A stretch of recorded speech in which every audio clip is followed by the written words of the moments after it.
Hello बच्चों, let's see this question. This question says if the frequency of k alpha, k beta and L alpha X-ray for a material having frequency mu k alpha, mu k beta and mu L alpha respectively, then तो आपको बताना कौन सा relation सही होगा। तो सबसे पहले तो ये देखिए कि आपका जो ये की कॉन्सेप्ट है बेसिकली एक्स रेज की बात कर रखी है और उसमें भी कौन सी कैरेक्टरिस्टिक एक्स रेज। तो की कॉन्सेप्ट जो होगा आपके पास characteristic X rays, characteristic X rays, characteristic X rays. तो आपकी जो लाइन दे रखी है के अल्फा के बीटा एल अल्फा, ये कहलाती है कैरेक्टरिस्टिक एक्स रेज। और ये कब जनरेट होती है? जब आपका फास्ट मूविंग इलेक्ट्रॉन मान लीजिए किसी मेटल को हिट करता है और उसके एटम में से किसी इलेक्ट्रॉन को नॉकआउट कर देता है, तो सराउंडिंग के जो इलेक्ट्रॉन्स यानी कि अदर एनर्जी लेवल के वो उस पर जंप करते हैं।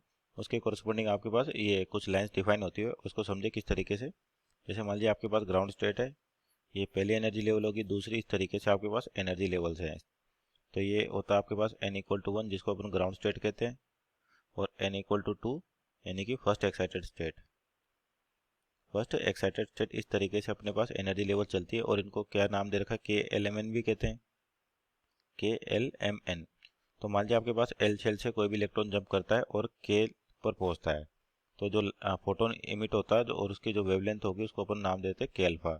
मान लीजिए M शेल से K के अंदर पहुंचता है तो उसको बोलते हैं K बीटा। और आपके पास और कहाँ पर दे रखा है? एल अल्फा दे रखा है, यानी कि अगर आपके पास एल अल्फा का मतलब क्या है कि एल शेल पर, मान लीजिए एम से एल शेल पे कोई इलेक्ट्रॉन आता है तो उसको बोलते हैं अपन एल अल्फा। अगर मान लीजिए एन से एल पर आता है तो इसको बोलते हैं अपन एल बीटा।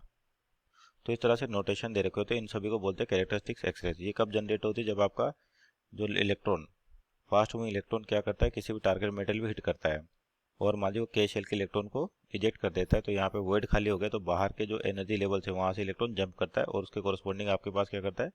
फोटोन रिलीज करता है विद स्टैंडर्ड वेवलेंथ। और नोमेनक्लेचर दे रखा है कि मान लीजिए एल से के पर आएगा तो के अल्फा, एल से एम से के पर आएगा तो के बीटा, इस तरीके से। तो अपने को बताना इनमें क्या रिलेशन होगा।